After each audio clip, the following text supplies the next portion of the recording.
নমস্কার বন্ধুরা, food lover চ্যানেলে সবাইকে স্বাগত জানাই। আজকে আপনাদের সাথে খুবই পরিচিত একটি রেসিপি শেয়ার করব। সেটা হলো ডিমের অমলেট কারি। এই রেসিপিটি রান্না করতে ঘরে থাকা সাধারণ কটা উপকরণই লাগে, কিন্তু এর স্বাদ হয় অসাধারণ। গরম ভাত হোক বা রুটি পরোটার সাথে এটি খেতে দুর্দান্ত লাগে। তাহলে চলুন রেসিপিটি দেখে নিই। অমলেট কারি বানাবার জন্য এখানে 6টা ডিম ফাটিয়ে নিয়েছি। এবার এর মধ্যে দিয়ে দিচ্ছি হাফ টিস্পুন লবণ, হাফ টিস্পুন হলুদ গুঁড়ো আর 1 টিস্পুন লঙ্কার গুঁড়ো আর একটা কাঁচা লঙ্কা কুচি দিয়ে দিচ্ছি। আর দিয়ে দিচ্ছি 1 টেবিল চামচ পেঁয়াজ কুচি। সমস্ত উপকরণ এখানে দেওয়া হয়ে গেছে। এবার ডিমটাকে খুব ভালো মতো ফেটিয়ে নিতে হবে। এখানে ডিমগুলো খুব ভালো মতো ফেটানো হয়ে গেছে। এবার ডিমের অমলেটটা ভেজে নেব।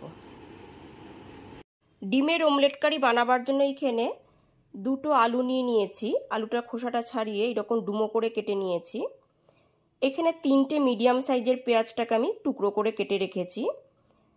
1 ইঞ্চ আদা নিয়েছি, 12টা রসুনের কোয়া নিয়েছি আর 4টে কাঁচা লঙ্কা নিয়েছি। ঝালটা অবশ্যই আপনাদের স্বাদ অনুযায়ী দেবেন। এইবার মিক্সার জারে নিয়ে নিয়েছি পেঁয়াজ, আদা, রসুন, কাঁচা লঙ্কা। এবারে এর একটা মিডিয়াম পেস্ট বানিয়ে নেব। মিক্সার জারে আদা, রসুন, পেঁয়াজ, কাঁচা লঙ্কার এরকম একটা মিডিয়াম পেস্ট করে নিয়েছি। ডিমের অমলেটগুলো ভেজে নেওয়ার জন্য গ্যাসের উপর একটা কড়াই বসিয়ে কড়াইটা খুব ভালো মতো গরম করে নিয়ে এতে দিয়ে দিয়েছি 1 টেবিল চামচ সাদা তেল। তেলটা এখানে খুব ভালো মতো গরম হয়ে গেছে। এরপর এর মধ্যে ফেটানো ডিমটাকে দিয়ে দিচ্ছি।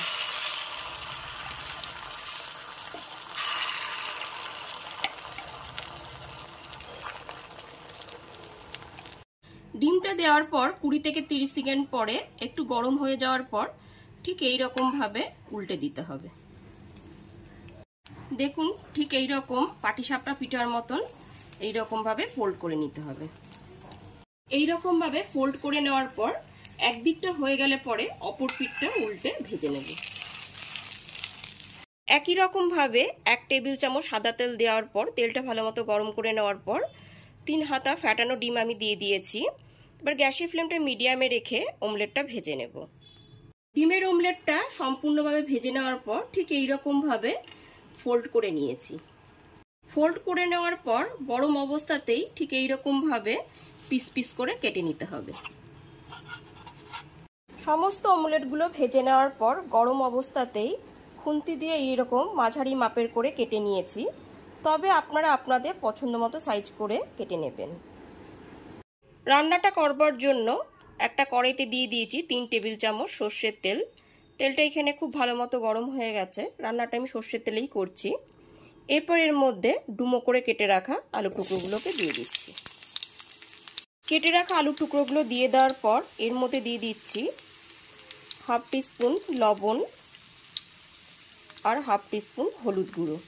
আর গ্যাসের ফ্লেমটা মিডিয়ামে রেখে আলুগুলোকে ভেজে নেব।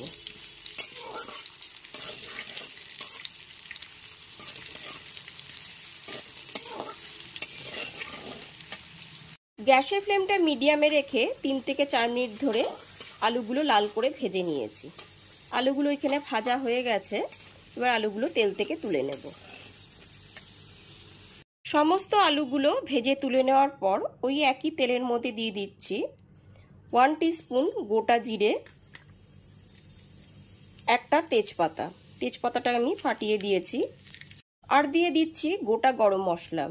আছে 2 থেকে 3টে দারচিনির টুকরো, 2টো এলাচ আর 2টো লবঙ্গ।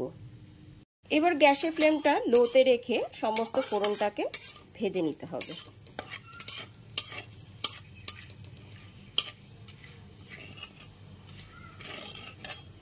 গ্যাসের ফ্লেমটা লোতে রেখে ফোড়নটা হালকা করে ভেজে নেওয়ার পর এর মধ্যে পেঁয়াজ, আদা, রসুন, কাঁচা লঙ্কার পেস্টটা দিয়ে দিচ্ছি। পেঁয়াজ, আদা, রসুন, কাঁচা লঙ্কার পেস্টটা দিয়ে দেওয়ার পর যতক্ষণ না পর্যন্ত কাঁচা গন্ধ চলে যাচ্ছে ততক্ষণ পর্যন্ত খুব ভালো মতো কষিয়ে নিতে হবে।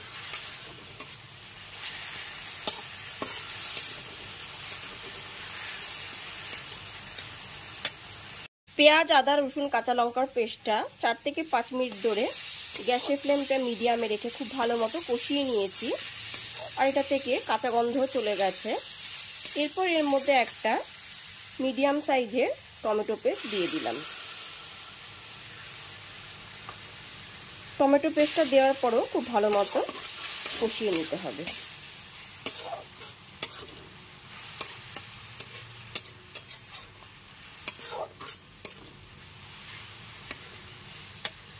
টমেটো পেস্টটা 2 থেকে 3 মিনিট ধরে খুব ভালো মতো কষিয়ে নিয়েছি। এরপর এর মধ্যে দিয়ে দেবো স্বাদ মতো লবণ,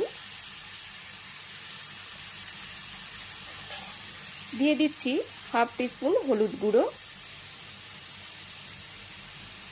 দিয়ে দিচ্ছি 1 টিস্পুন কাশ্মীরি লঙ্কার গুঁড়ো, এতে কালারটা খুবই ভালো আসবে। আর দিয়ে দিচ্ছি 1 টিস্পুন জিরের গুঁড়ো আর 1 টিস্পুন ধনের গুঁড়ো। সমস্ত গুঁড়ো মশলা এখানে দেওয়া হয়ে গেছে।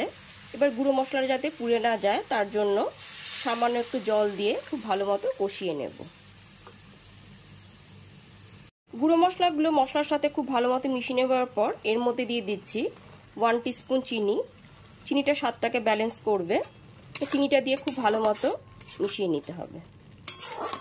গ্যাসের ফ্লেমটা মিডিয়ামে রেখে যতক্ষণ না পর্যন্ত তেল রিলিজ হচ্ছে ততক্ষণ পর্যন্ত মশলাটাকে খুব ভালো মতো কষিয়ে নিতে হবে।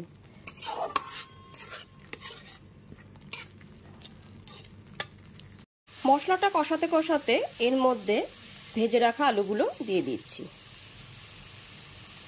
আলুগুলো দিয়ে দেওয়ার পর খুব ভালো মতো আলুর সাথে মশলাটা ভালো করে কষিয়ে নিতে হবে।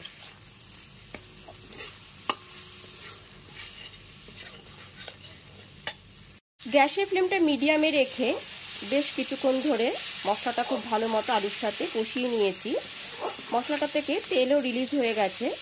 এরপর এর মধ্যে 1 বাটি পরিমাণ জল দিয়ে দিচ্ছি। এখানে আমি বড় 1 বাটি পরিমাণ জল দিয়েছি, তবে আপনারা যেরকম ঝোল রাখতে পছন্দ করবেন ঠিক সেই পরিমাণে জলটা দেবেন। জলটা দিয়ে দেওয়ার পর গ্যাসের ফ্লেমটা মিডিয়ামে রেখে 2 থেকে 3 মিনিটের জন্য ঢেকে রান্না হতে দেবো। এতে আলুটাও সেদ্ধ হয়ে যাবে। 3 থেকে 4 মিনিট পরে ঢাকনাটা খুলে দেখে নিচ্ছি। এখানে ঝোলটা ফুটেই এসেছে আর আলুগুলো খুব ভালো মতো সেদ্ধ হয়ে গেছে। ঝোলটা এখানে ফুটিয়ে নেবার পর এরপর ভেজে রাখা ডিমের অমলেটগুলোকে দিয়ে দিচ্ছি। এর থেকে বেশি ঝোলটা আমি ঘন করব না।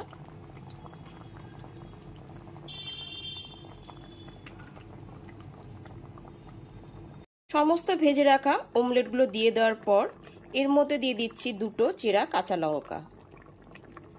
2টো চেরা কাঁচা লঙ্কা দিয়ে দেওয়ার পর এর মধ্যে দিয়ে দিচ্ছি 1 টিস্পুন শাহি গরম মশলার গুঁড়ো। গরম মশলা গুঁড়োটা যাতে খুব ভালো মতো ঝোলের মধ্যে ছড়িয়ে যায় ওই জন্য 1 মিনিটের জন্য ঢেকে রেখে দিলাম। 1 মিনিট পরে ঢাকনাটা খুলে দেখে নিচ্ছি। 1 মিনিট পরে ঢাকনাটা খুলে দেখে নেওয়ার পর এখানে অমলেটের মধ্যে কিন্তু সমস্ত ঝোলটা খুব ভালো মতো ঢুকে গেছে আর আলু তো আগেই সেদ্ধ হয়ে গেছে। ঠিক এই পর্যায়ে গ্যাসের ফ্লেমটা অফ করে দিলাম। গ্যাসের ফ্লেমটা অফ করে দেওয়ার পর 2 থেকে 3 মিনিট ঢেকে স্ট্যান্ডিং টাইমে রেখে দিলাম। এইবার একদমই ফাইনালি ডিমের অমলেট কারি রেসিপিটি পরিবেশনের জন্য রেডি হয়ে গেছে। গরম ভাত হোক বা রুটি পরোটার সাথে এটি খেতে কিন্তু দুর্দান্ত লাগবে। তাহলে অবশ্যই দুপুরের মেনুতে হোক বা রাতের ডিনারে রেসিপিটি অবশ্যই একবার হলো ট্রাই করুন। আর রেসিপিটি ভালো লাগলে লাইক, কমেন্ট এবং অনেক বেশি বেশি করে শেয়ার করবেন। আর চ্যানেলটি অবশ্যই সাবস্ক্রাইব করে বেল বাটনটি প্রেস করে দেবেন, তাহলে সমস্ত ভিডিও নোটিফিকেশন সবার আগে আপনার কাছেই পৌঁছে যাবে। তাহলে আজ এই পর্যন্তই, আবার হাজির হয়ে যাব নতুন করে রেসিপি নিয়ে। সবাই খুব ভালো থাকবেন, সুস্থ থাকবেন। ধন্যবাদ।